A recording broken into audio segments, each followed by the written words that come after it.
네, 여러분, 저기 3교시, 저 기지개 한번 켜시고, 힘내시고. 자, 3교시. 자, 경찰의 임무와 수단으로 넘어가겠습니다. 14페이지. 경찰의 임무와 수단. 먼저 이제 임무가 나옵니다. 우리 실정법상 임무가 두 곳에 규정이 돼 있죠. 국자법, 이제 공식 약칭은 경찰법이죠. 국가경찰과 자치경찰의 조직 및 운영에 관한 법률이 공식 약칭. 이 법률의 명칭이 길면 공식적인 약칭이 있습니다. 그래서, 국가경찰과 자치경찰의 조직 및 운영에 관한 법률도, 법률 명칭이 너무 길어서 공식적인 약칭이 있죠. 공식적인 약칭이 경찰법이죠. 그런데 이제 경찰법이라고 하면 옛날 구경찰법하고 좀 헷갈리는 측면이 있어요. 우리는 그냥 국자법이라고 많이 하죠. 국자법은 그냥 사실상 얘기하는 것이고 이제 공식적인 약칭은 경찰법인데 어쨌든 국자법에서 임무를 규정하고 있고요. 추가로 경직법, 작용법인 경직법에서도 임무를 규정하고 있습니다. 원래 어디에 규정하는 것이 맞죠? 조직법에 임무를 규정하는 것이 맞죠. 왜냐면 조직법이 뭐예요? 조직이지 않습니까? 조직을 규정한다는 곧 조직의 이름과 그 조직의 임무를 규정하는 것이 조직법이죠. 그래서 조직법의 임무를 규정하는 것이 맞습니다. 그런데 우리 작용법인 경직법에도 국자법 그 조항을 똑같이 뭐 토시 한두 개 살짝 틀린 것은 있지만 그 내용은 완전히 똑같이 이제 규율을 하고 있습니다. 근데 이제 추가적으로 차이가 하나 생긴 것이 국자법은 8호 체제로 되어 있고 경직법은 7호 체제로 되어 있어요. 내용은 똑같은데 왜 그래? 경직법에는 2의 2호가 있죠. 2호의 2가 있습니다. 2호의 2. 그래서 2호의 2를 국자법에서는 이제 3호로 빼버렸죠. 3호로 빼니까 국자법은 8호 체제가 되고 경직법은 7호 체제가 됩니다. 그래서 다른 것이 아니고 맨 끝에 그 밖에 공고의 안녕과 질서 유지가 경직법에서는 2조 7호고 국자법에서는 3조 8호입니다. 3조 8호. 혹시 이것을 아니 이런 문제가 있어. 이 저기 몇 호 이거 기출 문제 있거든요. 그래서 혹시 그 점 조금 주의해 주십시오. 그래서 생범 피경정 교외 기타거든요. 생범 피경정 교외 기타. 국내 생명신체 재산보호, 범죄 예방 진압 수사, 그다음에 범죄 피해자 보호죠. 피의자 보호가 아니라 범죄 피해자 보호입니다. 범죄 피해자는 인권을 침해하면 안 되는 것이고 대신 보호의 대상으로는 범죄 피해자 보호. 범정 피경 경비 요인 경우 대간첩 대테러 작전 수행, 그다음에 공공의 안녕에 대한 위험의 예방과 대응을 위한 정보의 수집, 작성, 배포. 그래서 이 공공의 안녕, 그러니까 전에는 그냥 치안 정보였는데 공공의 안녕이라는 것을 이번에 찾아왔죠. 여러분 공안이란 말이 엄청 좋은 말입니다. 치안, 다스리는 안전이잖아요. 공공의 안전이잖아요. 그래서 공안이란 말이 엄청 좋은 말인데 우리는 저 중국 짱깨 새끼들 때문에 걔네가 먼저 공안이란 말을 그냥 선점해버려가지고 공안하면 막 뭐 무시무시한 뭐 그런 것 같아. 꼭 공안 전국 이런 것만 그냥 공안이지 않습니까? 우리는. 그래서 그동안 공안이라는 표현을 잃어버렸었는데 이번에 이 공공 안녕에 대한 위험에 공안이죠. 그래서 공안을 찾아왔습니다. 찾아와서 우리 정보국을 공공 안녕 정보국으로 그렇게 칭했습니다. 이번에 직제에서 바뀌어버렸어. 와, 직제에서 이번에 치안 정보국으로 바뀌었습니다. 그래서 공안 또 이 임무에서만 공공 안녕에 대한 위험 예방과 대응에 대한 정보 관련해서 공공 안녕 찾아왔는데 정보국 명칭은 공공 안녕 정보국에서 다시 치안 정보국으로 그냥 획이 돼버렸습니다. 이번에 엊그저께 3일 전인가? 4일 전, 4, 5일 전에 직제 공포됐는데 치안 정보국으로 바뀌어버렸습니다. 어쨌든 여기 그 직무 범위는 이제 똑같이 공공 안녕에 대한 위험의 예방과 대응하는 정보의 수집 작성 배포, 그다음 생범 피경정 교외다 교통 단속과 교통 유해 방지, 그다음에 외국 정부기관 및 국제기구와의 국제협력, 그다음에 기타 그밖에 공공 안녕과 질서 유지 이렇게 담고 있습니다. 그래서 오른쪽 경직법을 보시면 자 2호의 2가 범죄 피해자 보호지 범죄 피해자 보호가 아니다라고 생각해주고 그다음에 4호의 치안 정보가 아니라 공간에 대한 위험의 예방과 대응을 위한 정보죠. 그래서 이제 치안 정보가 아닙니다. 전에는 치안 정보였는데, 근데 또 국장은 또 공공안녕 정보국장에서 치안 정보국장으로 또 바뀌어버렸어요. 조금 헷갈리는 측면이 있는데 어쨌든 여기 임무 조항에서는 치안 정보가 아니라 공공 안녕에 대한 위험의 예방과 대응을 위한 정보입니다. 그 점 좀 주의하시고 그다음에 7호에 그밖에 공공 안녕과 질서 유지지 유해 방지가 아니에요. 그래서 그걸 좀 딱 그냥 찍어서 2조 7호에 이렇게 해서 찍어서 얘기하면 그밖에 공공 안녕과 질서 유지지 유해 방지가 아닙니다. 그 점도 좀 주의해 주시고 자 밑에 경찰의 기본적 임무가 나옵니다. 여러분 임무라고 하면 그 밑에 경찰의 임무는 조직법상 경찰기관을 전제로 한 개념입니다. 조직법상 경찰 개념이 뭐죠? 형식적 의미의 경찰을 얘기하는 것이죠. 형식적인 경찰을 전제로 해서 이 기본적 임무를 얘기합니다. 왜냐? 임무가 뭐예요? 임무가 맡은 일이지 않습니까? 맡은 일이기 때문에 우리 보통 경찰기관에서 맡고 있는 그 임무를 가지고 이 임무를 얘기합니다. 그래서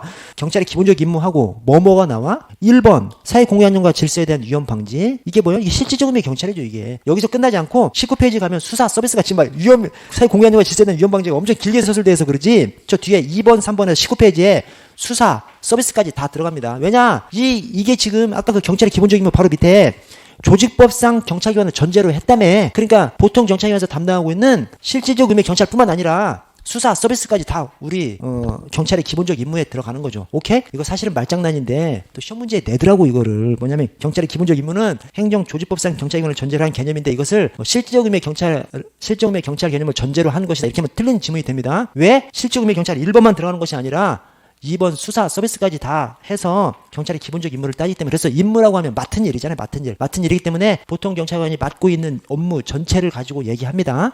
그 점 조금 주의해 주시고 자 이제 먼저 공공의 안녕과 질서에 대한 위험 방지가 경찰의 궁극적 임무이다. 이런 표현이 납니다. 왜 그래? 공공의 안녕과 질서에 대한 위험 방지가 실질적 의미의 경찰이잖아요. 그게 성질상 경찰이잖아. 그러니까 궁극적 임무가 뭐야? 그게 성질상 경찰이겠지. 그렇죠? 궁극적인 임무를 성질상 경찰로 잡아놓은 것이기 때문에 사실은 궁극적 임무, 그다음에 뭐 성질상 경찰의 임무 사실 비스무리한 개념인 것이죠.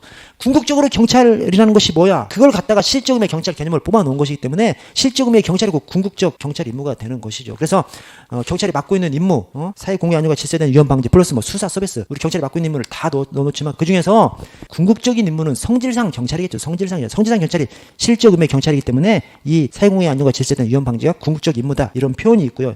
자, 그 다음에 사회공의 안녕과 질서에 대한 위험 방지 이걸 이제 해부를 해보면 이게 실적 의미의 경찰이죠. 궁극적 임무이면서 실적 의미의 경찰 사회공의 안녕과 질서에 대한 위험 방지 그거를 세부적으로 해부를 하면 사회공공의 안녕과 질서에 대한 위험 방지. 자, 공공의 안녕, 사회 공공의 안녕, 그 다음에 질서, 그 다음에 위험. 이렇게 세 가지 큰 개념이 나오죠. 자, 먼저 공공의 안녕에 대한 위험 방지, 질서에 대한 위험 방지. 이 위험은 양쪽에 다 걸리는 개념이죠. 사회 공의 안녕과 질서에 대한 위험 방지. 위험은 이 두 개 다 걸리는 개념이고 이 두 개 그러니까 비교되는 것이죠. 이 두 개의 위험 방지. 그러니까 사회 공의 안녕과 질서하고 이제 비교가 되는 것이죠. 이렇게 비교를 할 때 공공의 안녕을 학자들이 구분하는 겁니다. 학자들이. 이게 딱 여기서만 나와. 여기서 한 번 나오고 다시는 거론하지 않는 거예요. 그것이 공공의 안녕을 성문 규범의 총체라고 하고 그 다음에 질서를 불문 규범의 총체라고 합니다. 자, 그러면서 이 공공의 안녕의 세부 요소가 법질서의 불가침성, 그 다음에 국가의 존립 기능의 불가침성, 그 다음에 개인, 권리, 법익의 보호 이렇게 나눠서 얘기합니다. 자, 이 중에서 어떤 것이 제1 요소일까요? 법질서, 국가, 개인 중에서. 법질서를 제일 먼저 썼으니까 이게 1 요소겠죠. 그래서 이렇게 생각해 주세요. 법질서를 수호하면 국가도 지키고 개인도 지키는 것이죠. 이게 가장 높은 개념인 것이죠. 법질서를 수호함으로써 국가도 지키고 개인도 지키고 이렇게 숙지를 좀 해 주십시오. 그렇게 숙지를 해 주시고 그 다음에 여기 이제 표현이 안 되어 있는 것이 국민의 생명, 신체, 재산 보호가 여기 표현이 안 돼 있거든요. 국민의 생명, 신체, 재산 보호하고 공공의 안녕하고 어떤 게 더 높은 개념, 더 넓은 개념일까요? 국민의 생명, 신체, 재산 보호보다 공공의 안녕이 더 넓은 개념, 즉 국민의 생명, 신체, 재산 보호를 포함하는 개념입니다. 왜 그래? 국민의 생명, 신체, 재산 보호가 어디 들어가 있겠지. 어디 들어가? 사실은 개인 안에 들어가 있는 거죠. 표현을 안 해서 그렇지. 그래서 국민의 생명, 신체, 재산 보호보다 공공의 안녕이 더 상위의 개념, 더 포함하는 개념입니다. 국민의 생명, 신체, 재산 보호 따지자면 개인 안에 들어가 있으니까. 그래서 그렇게 좀 숙지를 좀 해 주시고요. 자, 그래서 한번 좀 보시면 자, 먼저 공공의 안녕 이렇게 하면 자, 이중적 의미라고 합니다. 이번에 왜 이중적 의미야? 뭐 다른 표현 아니야. 이게 공공의 안녕이 개인하고도 관련되고 집단하고도 관련된다는 거예요. 여기 보시면 국가하고도 관련되지 않습니까? 집단하고도 관련되고 또 개인의 권리, 법익의 보호 개인하고도 관련되고 그래서 그런 측면에서 집단하고도 관련되고 개인하고도 관련되고 그런 측면에서 이중적 의미를 가지고 있다 이렇게 표현을 하고요. 자, 10번에 공공의 안녕은 국민의 생명, 신체, 재산 보호를 포함하는 상위 개념이다. 이렇게 표현합니다. 이렇게 표현해. 왜냐? 지금 전체적으로 경찰의 임무를 따지면서 국내 생명, 신체, 재산 보호가 없잖아요. 어딘가에는 있겠지. 어디 있어? 이 개인 안에 들어가 있는 것이기 때문에 그래서 그 개인을 포괄하고 있는 공공의 안녕이 더 넓은 개념이다. 그렇게 숙지를 좀 해주시고요. 자, 오른쪽에 공공의 안녕의 요소를 보시면 법질서, 국가, 개인 이렇게 들어가는 것이죠. 자, 그때 법질서의 불가침성이 공공의 안녕의 제1 요소입니다. 그래서 이렇게 생각하시라니까 법질서를 수함으로써 국가도 지키고 개인도 지킬 수 있다라고 숙지를 좀 해 주십시오. 그러니까 법질서의 불가침성이 가장 상위에 있는 개념인 것이고 그 세 가지 중에서는 자, 법질서의 불가침성이 여기서 말하는 법질서가 공법 규범이 있고 사법 규범이 있습니다. 자, 근데 공법 규범은 공공 생활 관계를 규율하는 것이기 때문에 바로 그냥 직접적으로 연결이 돼 버리는 거죠. 그래서 공법 규범 위반은 일반적으로 공공안에 대한 위험으로 그냥 바로 그냥 취급돼 버립니다. 자, 그런데 사법 규범은 돈 빌리고 안 갚는 거 이런 걸 얘기하는 겁니다. 사법 규범은 원칙적으로는 사법적 질서는 개인 상호 간의 문제로서 여러분 뭐 개인들끼리 싸운 걸 얘기하는 것이 아니에요. 개인들끼리 치고 패고 싸웠어. 그럼 공법 규범은 형법으로 넘어가는 겁니다. 그냥. 그런데 싸운 것이 아니라 뭐 돈 좀 빌려주고 안 갚고 있어. 뭐 10만 원 빌려서 5만 원만 갚고 나머지 안 갚고 있어. 이런 걸 얘기하는 겁니다. 그런 사법규범은 개인 상호간의 문제로서 경찰의 개입 영역이 아니지만 그 밑에 경찰의 원조 없이는 법을 실현시키는 것이 무효화되거나 사실상 어려워질 경우에는 경찰이 개입할 수 있다. 이를 보충성의 원칙이라고 한다. 어렵죠?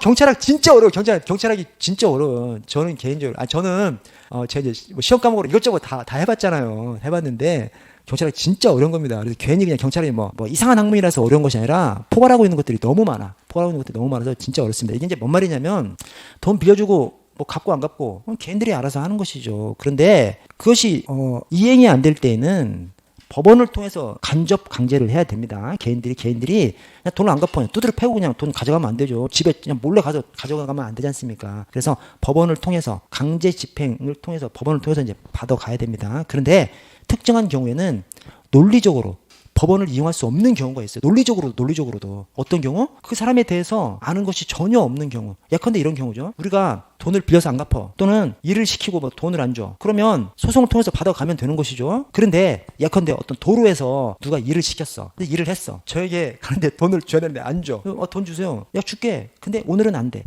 돈 주세요. 줄게. 오늘은 안 돼. 그러면 연락처를 줘주든지 뭐 주민등록증을 복사해주든지 해주세요.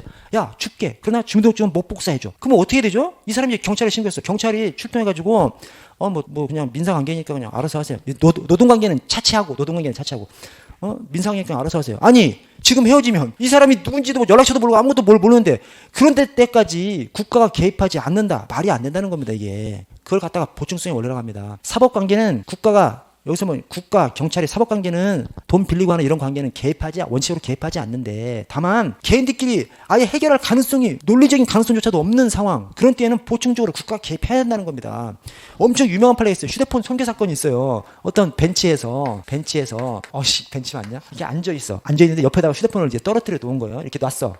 이 사람이 앉아있다가 휴대폰을 놨어. 어떤 사람이 와서 펄컥 앉아버린 거예요. 휴대폰이 고장났어. 부서뜨린 것이죠? 이 사람이 일부러 부서뜨린 건 아니죠? 일부러 부서뜨렸으면 손괴죄로 해가지고 이제 공법 영역으로 넘어가는 거죠. 근데 과실로 손괴하면 이게 처벌이 안 되지 않습니까? 그냥 물어줄 의무만 있는 것이죠. 이 사람이, 물어주세요. 물어줄게요. 근데 지금은 안 돼요. 근데 저 지금 가봐야 되니까 갈게요. 물어주세요. 그러면 연락처라도 줘주세요. 제가 물어줄게요. 근데 지금 연락처는 못 줘요. 이 새끼 물어준다는 거야? 안 물어준다는 거지 않습니까? 경찰을 불렀어. 경찰이 와서, 물어주세요. 이건 민법적인 거니까 사법적인 것이니까 그냥 알아서 하세요. 돌아가. 되겠습니까?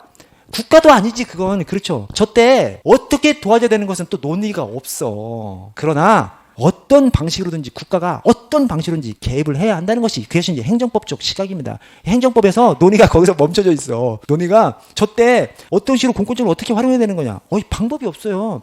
사실은 방법이 없어. 우리 경찰이 어떤 공권력을 발동하려면 법적 근거가 있어야 되지 않습니까? 법률 유보의 원칙으로서 법적 근거가 있어야 되는데 그 근거가 없으면 어떻게 개입을 해? 그러나 하여튼 근거가 없다 하더라도 어떤 식으로든 개입해야 된다는 거예요. 그 얘기를 하는 겁니다, 이게. 그래서 우리 현장에서는 저는 하여튼 항상 이렇게 얘기해 왔습니다. 저는 진짜 그런 극단의 상황에서도 경찰이 개입하지 않는다. 경찰도 아니지. 국가가 아닌 거지, 그것은. 우리 경찰을 포함한 모든 국가기관 자체가 국가도 아닌 거죠. 어떤 식으로든 개입을 해야 되는 거죠. 예컨대 불신검문 하는 거죠.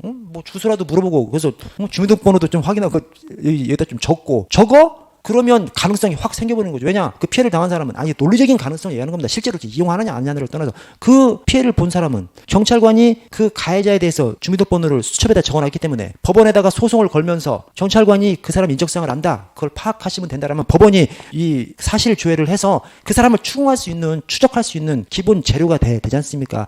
그런 식으로 어떤 식으로 하든 개입을 해야 된다는 거예요. 다만 어떤 식으로 개입해야 하는지는 행정법에서 설명이 없어요. 그러나 그런 보충적인 상황, 보충적으로 경찰이 개입하지 않으면 도저히 구제받을 수 있는 가능성이 없는 상황에서는 개입해야 된다는 이제 그 얘기입니다. 그래서 이 표현이 굉장히 어려운 표현이고 또 행정법에서도 굉장히 난해한 표현이고 좀 그렇습니다. 근데 하여튼 그런 내용입니다. 사업적 질서는 이제 개입하지 않는 것이 원칙이지만 그 사업적 질서라는 것이 경찰의 원조 없이는 도저히 구제받을 수 없는 그런 상황에까지 사업적 질서라고 해서 경찰이 개입하지 않아. 말이 안 된다는 거예요. 그런 때는 경찰이 개입할 수 있고 이를 보충성의 원칙이라고 합니다.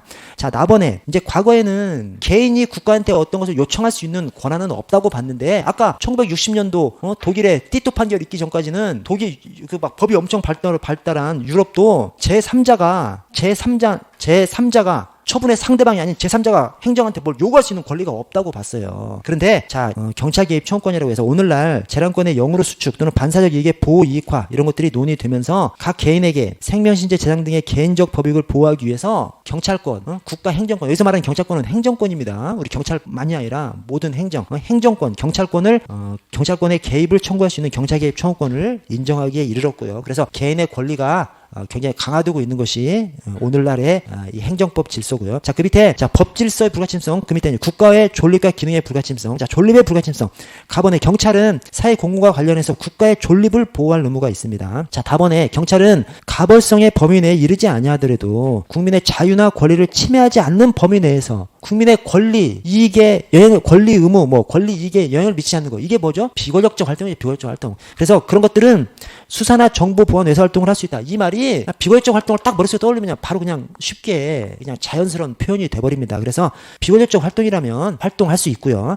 자, 아래 기능성의 불가침성, 국가의 기능성의 불가침성. 가의 둘째 줄에 국가기관의 정상적인 기능 발휘를 보호해야 하고요. 다만 이때 나번에 경찰은 위험의 범주를 너무 확대 해석해서는 안 됩니다. 왜냐? 위험의 범위를 확대 해석하면 경찰권이 더 많이 발동함으로써 독재가 되는 것이죠. 독재가. 그래서 위험 범주를 너무 확대하면 안 되고요. 그래서 다번에 따라서 폭력성과 명예훼손 없이 표출되는 모든 종류의 비판은 헌법상 보장된 언론, 예술, 출판, 집회, 결사의 자유 등에 관한 것으로 경찰이 개입할 문제가 아닙니다. 그래서 국가 기능의 불가침성을 보호한다는 미명하에 너무 과도하게 개입하면 안 되고요. 자, 개인으로 넘어오면 가의 둘째 줄에 사유재산적 가치 또는 무형의 권리도 보호해야 됩니다. 그렇죠? 아까 사적인 관계에는 개입하지 않는 거, 그거랑 이거랑 헷갈리시면 안 돼요. 사적인 관계에는 원칙적으로 개입하지 않고 대신 보충적으로 이제 개입할 수 있지 않습니까? 그런데 이것은 뭐냐면 그냥 저작권법 위반 이런 거 생각하시면 됩니다. 저작권법 위반하면 그 개인의 어떤 저작권 보호하기 위해서 고소 고발하면 싸그리 다 잡아다가 우리가 처벌하지 않습니까? 그런 거. 그래서 사유재산적 가치도 침해받으면 또 무형의 권리, 지적재산권들도 침해받으면 우리 경찰의 보호 대상이 되고요. 나번에 순수한 사법적 개인 법익. 이것이 아까 저 맨 위에 저 사법 규모에 대한 위반 이것이 이제 이겁니다. 순수한 사법적 개인 법익. 이런 것은 중간에 개인이 효과적인 보호 시기를 놓쳐서 권리가 무효화될 우려가 있을 때에만 경찰의 원조를 요청할 수 있습니다. 아까 저 위에 표현이랑 똑같은 겁니다. 이게 보충적으로만. 자, 이 경우에도 경찰의 원조는 잠정적 보호에 그쳐야 됩니다. 최종적인 판단은 법원이 하는 것입니다. 그래서 아까 일하고 돈 못 받은 거 또는 돈 빌려주고 돈 못 받은 거 이런 것에서 기본적으로 경찰이 개입할 수 없죠. 그러나 지금 놓쳐버리면 아예 이 사람이 누군지도 몰라. 이런 때는 어떻게 개입해야 되는지는 모르겠는데 어떤 식으로든 개입을 할 수 있다는 겁니다. 실제로는 개입을 할 수 있다. 또는 그런 때는 개입을 해야 한다. 두 표현이 다 맞는 겁니다. 개입할 수 있다. 개입을 해야 한다. 다 맞는 표현입니다. 자, 근데 그때 경찰이 최종적인 판단은 못 해주죠. 최종적으로 너 얼마 주고 따다닥 끊어가지고 너 법적으로 너 얼마 줘 하지는 못하는 것이죠. 다만 도와주는 것이죠. 연락처라도 좀 가르쳐줘라. 또는 당신 어디 사냐? 응? 당신 수배자는 아닌지 한번 따져보기도 하고 이런 식으로 이제 할 수 있다는 것이고 최종적인 판사처럼 너 이자까지 쳐서 얼마 딱 줘 이렇게 하지는 못하는 것이죠. 개인들끼리 싸우고 있어. 그럼 경찰이 나가서 그 싸움이 형사적으로 형사사건이 되지 않도록 또는 누가 죽거나 다치지 않도록 말릴 수 있는 것이죠. 제지하고 말리고 할 수 있는 것이죠. 그걸 넘어서 야, 너 한 대 쳤으니까 너 50만 원 줘. 이렇게까지 못하는 것이죠. 그것은 판사가 하는 것이죠. 임대차 문제로 막 싸우고 있어. 그럼 경찰이 출동해서 형사사건이 되지 못하도록 또는 국민의 생명신체가 침해되지 않도록 제지할 수 있죠. 그런데 야, 임대차 관계는 이러이러하니까 너 방 빼고 너 얼마 주고 이렇게까지 그럼 경찰이 대한민국에 경찰만 있으면 되게 그렇지 않습니까? 그렇게까지는 하지 못한다는 겁니다. 최종적인 판단은 법원이 해야 하는 것이죠. 다음 페이지 보시면 이제 공공질서로 넘어갑니다. 아까 공공의 안녕과 질서에 대한 위험 방지, 공공의 안녕, 질서, 위험 이 세 가지 개념을 지금 보는 겁니다. 근데 공공의 안녕이 성문규모의 총체, 공공질서, 이 질서가 불문규모의 총체. 그렇게 공공안녕과 공공질서를 그런 식으로 구분하는 것이 딱 여기서만 나와요. 여기서만. 다른 데는 안 나와. 딱 그냥 여기서 학자들이 논리적으로 구분을 해놨습니다. 공공의 안녕과 공공질서에 대해서 공공의 안녕은 성문규모의 총체, 공공질서는 불문규모의 총체. 자, 의의를 보시면 중간에 공동체 생활을 위한 불가결적 전제 조건으로서 아래 불문규모의 총체를 공공질서라고 합니다. 자, 아래 상대적 유동적 개념이 왜? 불문규모이니까. 성문, 문서로 돼 있는, 문자로 돼 있지 않은 건 불문규모이니까 유동적인, 상대적인 개념일 수밖에 없죠. 그 밑에 축소 경향, 공공질서라는 개념이 축소되고 있다. 왜? 법이 엄청 제정되니까. 여러분 지금 법 얼마나 제정되는지 엄청 만들어지죠. 그죠? 그리고 윤리 관련해서도 청탁금지법 만들어놨더니 또 이해충돌 방지법 만들고 엄청 만들어버리니까. 그러니까 당연히 성문의 규범이 막 제정되면 불문의 규범은 줄어들 수밖에 없는 것이죠. 그래서 오늘날 모든 생활관계에 대한 법적 전면 규범 추세에 따라서 즉 국회에서 막 법을 엄청 만들어. 그러니까 당연히 불문규범인 이 불문규범의 총체인 공공질서의 적용 여지는 축소되고 있는 것이죠. 자, 니은의 끝에 이 개념은 엄격한 합헌성을 요구받는다. 이 말이 지금 불문규범이잖아요. 규정이 없잖아요. 규정이 없는 거예요. 그냥 원칙으로서 돌아다니는 겁니다. 그러나 그것을 해석함에 있어서는 헌법에 기반해서 헌법적 시각으로 해석해야 된다는 그런 말이 당연하죠. 우리나라의 모든 질서는 합헌적으로 다 해석이 돼야 되는 거예요. 당연하죠. 국가 최고 법이 헌법이기 때문에 우리나라의 모든 질서는 해석을 할 때 합헌적으로 해석해야 되는 겁니다. 그래서 이 불문규범도 해석을 할 때는 합헌적으로 해석되어야 하고요. 자, 아래 공공질서 위반의 판단, 경찰이 개입할 것인가의 여부는 경찰권의 재량적 결정에 맡겨집니다. 특히 이 공공질서에 기반해서 경찰권이 배치된다면 공공의 안녕이 성문규범, 그다음에 공공질서가 불문규범, 성문규범에서 경찰권이 배치되면 성문규범에 따라서 경찰권 배치하면 되는 거지 않습니까? 근데 불문규범에 따라서 경찰권을 배치한다면 규정이 없는 걸 가지고 경찰권이 배치되는 거지 않습니까? 자, 그때 경찰권의 재량적 결정에 맡겨지는데 그 경찰의 재량은 그냥 네 맘대로 할 수 있어야 재량이 아니라는 거예요. 그래서 그 밑에 경찰관청의 의무에 합당한 재량 행사에 따라야 한다. 이것이 적절한 재량권 행사가 된다는 말입니다. 또는 하자가 없는 재량권 행사가 된다는 말입니다. 그래서 오늘날에는 꼭 이 지금 경찰의 재량권 행사뿐만 아니라 행정법에서 모든 재량권 행사는 그냥 니네 행정, 네 맘대로 재량 이런 의미가 아닙니다. 재량권을 행사할 때는 재량권의 한계를 일탈남용하지 않는 재량권을 행사할 의무가 행정한테는 있는 것이죠. 그래서 네 맘대로 재량이 아니라 그래서 재량, 경찰관청의 의무에 합당한 재량 행사, 즉 적절한 재량권 행사, 하자가 없는 재량권 행사, 재량권을 일탈남용하지 않는 재량권 행사를 해야 한다는 표현이고요. 자, 이제 유형을 볼게요. 자, 유형. 자, 유형이란 거의 의의가 나옵니다. 가까운 장래, 공공의 안녕이나 질서에 손해가 나타날 가능성이 충분히 존재하는 상태 또는 뭐 개개의 경우에 충분히 존재하는 상태 이렇게 이제 위험을 정의합니다. 자, 위험이 뭐야? 손해 가능성입니다. 손해 가능성. 그래서 제가 거기다가 위안손 이렇게 적어놨어. 장난이야, 장난. 공부가 장난이야, 여러분. 저기 화내지는 마시고 장난. 뭐냐면 위험 개념 안에 손해가 있다는 겁니다. 자, 그래서 위안손, 위험 안에 손해가 있다는 겁니다. 그 반대는 성립하지 않습니다. 손해 안에 위험이라는 표현은 없어요. 근데 위험 안에 손해라는 개념이 있기 때문에 제가 거기다가 장난식으로 위안손 이렇게 적어놓은 겁니다. 위안손, 위험 개념 안에, 위험의 정의 안에 손해가 있습니다. 왜? 위험은 손해 가능성이에요. 저 밑에 손해는 뭐예요? 손해는 손해 그 줄 끝에 니은에 법익에 관한 정상적 상태의 객관적인 감소입니다. 보호법익의 정상적 상태의 객관적 감소입니다. 그러니까 손해는 감소죠. 이게 직관적으로도 맞죠. 위험은 손해 가능성. 손해가 줄어들 위험이 있는 거죠. 위험은 손해 가능성. 손해는 감소. 맞죠? 직관적으로도 맞습니다. 직관적으로도 맞고 그러나 이제 시험장에서 딱 이걸 섞어 놓으면 엄청 헷갈리는 거죠. 그래서 위안손이라고 해놓으면 위험 개념 안에 손해가 있어. 그 반대는 성립하지 않아. 즉 손해를 정의하면서 거기다 위험을 넣어놓으면 틀린 지문이 되는 것이죠. 오케이? 저 손해는 감소니까 보호법익의 정상적 상태의 객관적 감소. 손해는 감소야. 위험은 손해의 가능성이야. 위험 안에 손해라는 말은 들어가 있어. 그러나 반대로 손해라는 말 안에 위험은 들어가 있지 않습니다. 그렇게 좀 구분을 좀 해주시고요.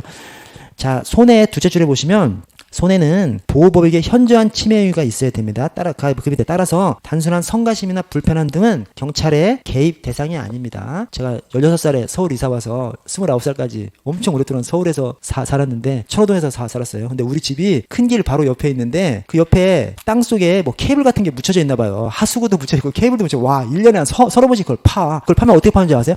뚜뚜뚜뚜 해서 그걸 팝니다. 그럼 한 2, 3일 동안 이 아스팔트라는 것이 쫙 연결돼 있잖아요. 집에 있으면 이렇게 돼요.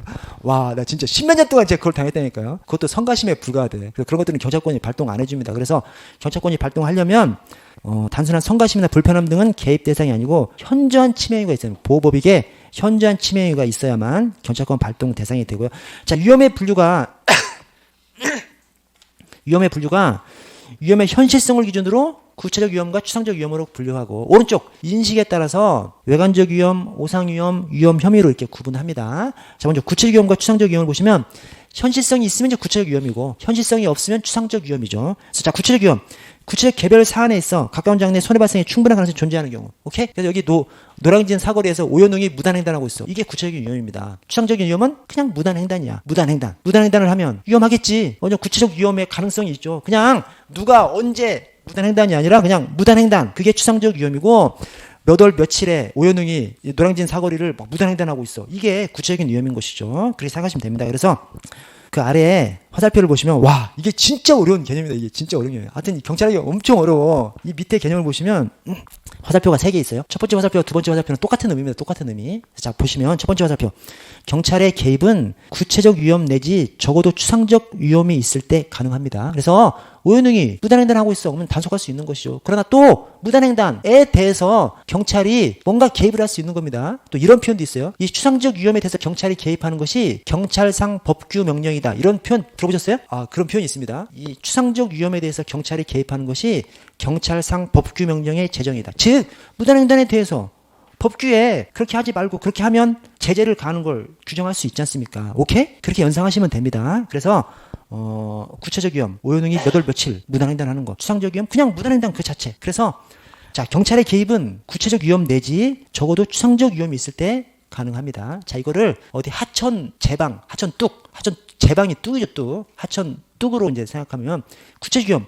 홍수가 나서 홍수가 나서 물이 넘실넘실 막 넘쳐. 그때 제방 못 들어가게 할 수 있죠. 경찰이. 여기서 말하는 경찰은 실질적으로 경찰을 말하니까 일반 행정기관 다 포함해서. 오케이? 위험해. 못 들어가게 할 수 있는 거죠. 구체적 위험이 있을 때. 자, 홍수가 곧 다가올 것 같아. 제방 못 들어가게 할 수 있어요? 없어요? 할 수 있죠. 지금 구체적으로 위험이 없어도 추상적으로 위험할 것 같아. 거기 못 들어가게 할 수 있는 거죠.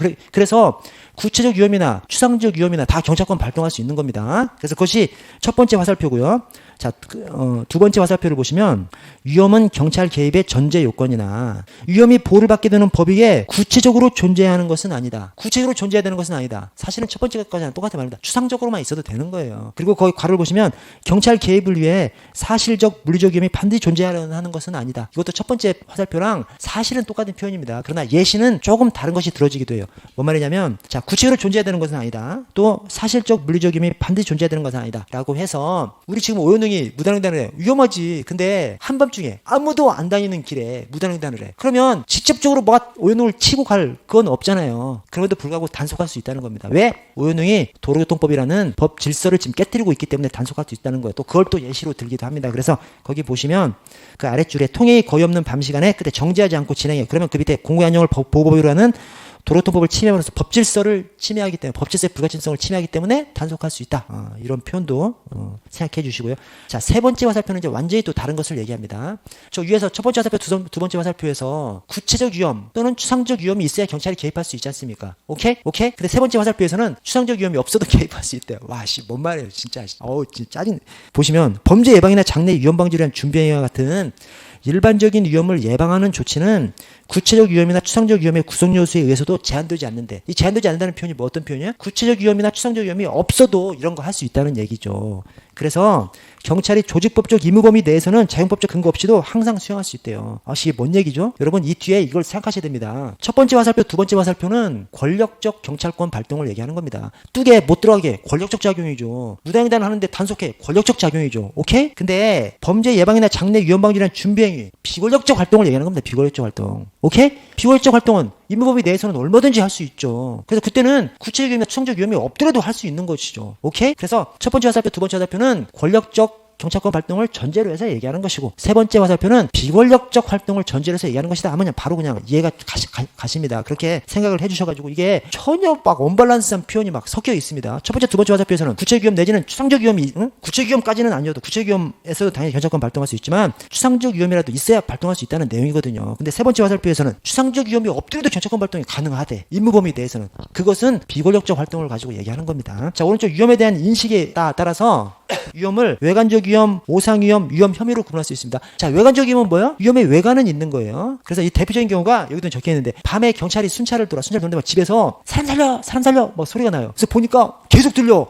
진짜 죽을 것 같아. 문을 열으려고 하니까 문이 잠겨있어. 문 그냥 때려 부수고 들어간 것이죠. 들어갔더니 할아버지가 귀가 안 들려가지고 보청기 꽂고 그 막 살인사건 드라마 보고 있는 거예요. 자, 경찰이 잘못했어요? 아니, 그럴 때 문 깨부수고 들어가라고 경찰이 있는 거 아닙니까? 그래서 외관적 위험은 위험의 외관이 있기 때문에 그 경찰권의 집행이 적법한 것이죠. 오케이? 적법한 경찰권을 집행했기 때문에 그 경찰관한테 책임을 지우면 안 되는 것이죠. 그래서 경찰관한테 뭐 돈을 물어내라고 한다든가 뭐 할 수 없는 것이죠. 다만 적법하기 때문에 국가배상도 안 돼요. 국가배상은 위법한 직무집행에 대해서 해야 되는 거기 때문에. 다만 그 문이 부서지면 그 할아버지는 날벼락 맞은 거지. 귀가 안 들려서 TV 좀 소리 좀 크게 틀었더니 막 집 뭐 문을 때려 부수고 들어왔으니까 그걸 갖다가 특별한 희생이라고 합니다. 그 특별한 희생에 대해서는 국가배상은 아니고 손실보상은 가능한 것이죠. 그래서 외관적 위험에 대해서는 이제 손실보상 가능하고 대신 그 개인 공무원한테 책임을 지운다거나 국가배상이라든가 이런 것은 안 되는 것이고 자 오상위험은 완전히 판단 잘못한 겁니다. 그래서 살인 영화를 찍고 있어. 살인극 영화를 찍고 있는데 경찰이 지나가다가 영화 찍는 장면이 아니라 진짜 사람 죽이는 줄 알고 그 영화 배우를 총으로 쏴서 죽여버린 거예요. 여러분 용납받을 수 있겠습니까? 아니 유치원생도 영화 촬영 장소라는 것을 아는데 경찰관이 그 영화 촬영 찍는 것을 실제로 오인하고 총을 쐈어. 용납받을 수 있겠어요? 도저히 용납받을 수 없는 것이죠. 그거는 위법한 공권력 발동이고 위법한 것이고 그래서 그 개인이 민형사상 책임을 져야 되는 것이고 국가도 직무집행하다 그랬으니까 국가도 국가배상 책임이 있을 수 있는 것이죠. 자 국가배상 손해배상은 위법에 대한 것이고 손실보상은 적법에 대한 것이기 때문에 아까 외관적 위험 적법한 공권력 집행 적법하지만 결과적으로 잘못된 것이죠. 거기에 대해서는 손해배상이 아니라 손실보상이 가능한 것이고 오상위험 완전히 판단 잘못한 거기 때문에 위법성을 면할 수 없는 것이죠. 그래서 위법한 것이기 때문에 국가 배상 가능하고 그 공무원 개인한테 책임을 지을 수 있어요. 민형사상 책임을 지을 수 있는 것이 됩니다. 자 위험 혐의는 위험 혐의가 있어. 즉 위험의 가능성은 있는데 확실하지 않아. 그것이 이제 위험 혐의입니다. 그래서 위험 혐의에 대해서는 위험이 있는지 없는지 확실하게 하기 위한 예비적 단계의 경찰권 발동이 가능합니다. 그래서 거기 B번에 보시면 경찰의 위험 방지는 위험의 존재 여부가 명백해질 때까지 예비적 조치로서 경찰권 발동할 수 있어요. 근데 이때도 전면적으로 경찰권 발동하면 위법합니다. 전면적으로 발동하면 안 되고 위험의 존재 여부를 확실하게 판단할 때까지 예비적 차원의 경찰권 발동만 할 수 있고요. 넘어갈게요. 넘어가 보시면 위험 개념의 확장이 나옵니다. 시간 겁나 빨리 가네. 그럼 저 위험 개념의 확장. 자, 먼저 강화된 위험의 유형이 있는데 이게 이제 뭐냐면 여러분 이런 생각 안 드세요? 자, 위험이 있을 때 경찰권을 발동할 수 있죠. 저 공공의 안녕이나 질서에 위험이 있을 때 경찰권을 발동할 수 있습니다. 그런데 그러면 공공의 안녕이나 질서에 위험이 있으면 경찰봉으로 두드려 패도 되고 막 총으로 쏴도 되고 아무거나 다 해도 돼? 뭔가 좀 이상하죠. 위험에도 레벨이 있겠죠. 레벨. 그래서 그냥 위험을 통으로 그냥 위험이라고 하지 않고 어떤 위험에 대해서는 어떤 경찰권을 발동할 수 있고 또 어떤 위험에 대해서는 더 심한 경찰권을 이런 걸 좀 구분해야 하는 것이 아닌가라고 하는 것은 행정법학자들의 어떤 문제의식이죠. 그래서 독일에서 유행하고 있는 이 강화된 위험의 유형, 이게, 우리 이제 교수님들 책들에 별로 잘 안 나오고, 이제 공제 문제집에 나오는 내용입니다. 이제 그 내용만 제가 넣어놨습니다. 그래서 이것은, 너무 막 스트레스 받지 마시고, 그냥 이렇게 생각해 주세요. 뭐냐면, 자, 현재 위험이 뭐냐면, 현재 위험이 끝에 경찰상 비책임자인 제3자에게 경찰권을 발동하기 위한 전제 조건. 즉 원래 경찰권은 경찰 책임자한테 발동하는 것이 원칙입니다. 그것이 경찰 책임의 원칙입니다. 그래서 경찰상 장애 상태를 일으킨 그 행위 책임자 또는 상태 책임자, 그 경찰 책임자한테 경찰권을 발동하는 것이 원칙인데 경찰 책임자가 아닌 사람한테 경찰권을 발동하게 되는 경우가 있죠. 현장에 경찰 책임자들이 다 없어져 버렸다든가 또는 현장에 있는 경찰 책임자들한테 경찰권을 발동해가지고 도저히 장애를 해결할 수가 없어. 그때는 옆에 있는 레카짜 기사한테 이렇게 도움을 받다든가 이렇게 할 수 있는 경우가 있는 것이죠. 그걸 갖다가 제3자에 대한 경찰권 발동이라고 하는데 이 제3자의 경찰권 발동을 행정법에서 뭐라 그러냐면 경찰 긴급권이라고도 합니다. 그래서 경찰 긴급권이라고 하면 긴급할 때 경찰권을 발동하는 것이 경찰 긴급권이 아니라 긴급할 때 경찰 비책임자고 제3자는 똑같은 표현입니다. 긴급할 때 제3자, 긴급할 때 경찰 비책임자한테 경찰권을 발동하는 것이 경찰 긴급권입니다. 그래서 제3자 경찰권 발동하고 경찰 긴급권 발동하고 똑같은 말입니다. 똑같은 말. 자, 이때 제3자한테 경찰 책임자가 아닌 제3자한테 경찰권을 발동하려면 현재 위험 정도는 있어야 한다는 것이 현재 위험입니다. 그래서 제3자에게 경찰 비책임자인 제3자한테 경찰권을 발동하려면 현재 위험, 즉 위험 사항이 시작됐거나 바로 직전인 경우 이 정도는 돼야 경찰 책임자 말고 제3자한테 경찰권을 발동할 수 있다고 합니다. 그래서 여러분 이것을 그냥 옆에다가 3현 이렇게 적어주세요. 3현. 자, 그리고 직접적 위험은 집회 시위 관련해서 집회 시위를 강제로 제지할 수 있는 그런 위험이 직접적 위험은 돼야 된다는 겁니다. 이것은 근데 외우지 않아도 됩니다. 왜냐? 여러분 저 강론에 집시법 이제 들어가면 직접성, 명백성 막 계속 나오거든. 직접성, 명백성. 왜냐? 집회 시위를 강제로 해산하거나 또는 금지시키려고 하면 그냥 안 되고 직접적인 위험이 명백할 때에만 이 집회 시위를 강제로 금지하고 또 강제로 해산할 수 있다고 이렇게 보거든요. 판례가 일관적으로. 그래서 이 직접적 위험은 집회 시위와 관련된 것이죠. 집회 시위와 관련해서 경찰권을 발동할 수 있는 조건, 위험의 조건, 그 집회 시위와 관련해서 경찰권을 발동할 수 있는 위험의 조건이 직접적 위험이래요. 근데 이것은 외우지 않아도 됩니다. 왜냐? 우리 집시법 가면 그냥 매번 그냥 직접성, 명백성 계속 얘기하니까 이것은 그냥 떠올리실 수 있고요. 자, 중대한 위험은 중대한 법익에 대한 위험이래요. 그래서 중대한 법익에 대해서 중대한 법익 관련해서 경찰권 발동하려고 하면 이 중대한 위험이라고 하고요. 자, 임박한 위험은 타 국가기관 임무인데 경찰기관이 대신 경찰권 발동할 때가 있죠. 왜 그래? 우리 경찰이 24시간 국민하고 붙어있기 때문에 어떤 사회 불안전, 어떤 사회 사건에 있어서도 어떤 위험 사태에 있어서도 경찰이 최고 먼저 출동하는 경우가 있죠. 그때 담당하고 있는 본 기관이 오기 전에 경찰이, 아니 국민 입장에서는 경찰이 똑같잖아. 국민 입장에서는 다 국가지 않습니까? 국가. 그래서 국민이 출동한 경찰관한테 우리 임무가 아닌데 뭔가 해주기를 이렇게 막 바라보고 있는 경우가 있죠. 그때 해야만 하는 경우가 생기는 경우가 있는 거죠. 그때 어떤 때야? 그때가 임박한 위험이래요. 임박한 위험 정도가 되면 제 타 국가기관의 임무인데 경찰이 대신 경찰권을 발동해야 할 수 있는 때, 타 국가기관의 임무인데 경찰이 경찰권을 발동을 해. 그러려면 임박한 위험 정도는 있어야 된다는 겁니다. 그래서 저는 그냥 타임 이렇게 외웠습니다. 타 국가기관 임무인데 경찰권을 발동해. 그러면 거기에서 요구되는 위험의 종류가 임박한 위험이다. 그래서 타 국가기관의 임무인데 경찰권으로 때울 수 있는 위험의 조건, 임박한 위험이 타임. 그래서 여기 그냥 저는 그냥 3현 타임 이렇게 해놓고 그냥 넘어갔습니다. 자, 밑에 여러분 저 명백하고 현존하는 위험만 좀 하고 좀 쉴게요. 자, 명백하고 현존하는 위험, 이게 뭐냐면 미국 연방대법원에서 민주주의의 핵심 자유와 권리가 언론 출판 집회 결사의 자유거든요. 민주주의의 핵심 자유와 권리가 언론 출판 집회 결사.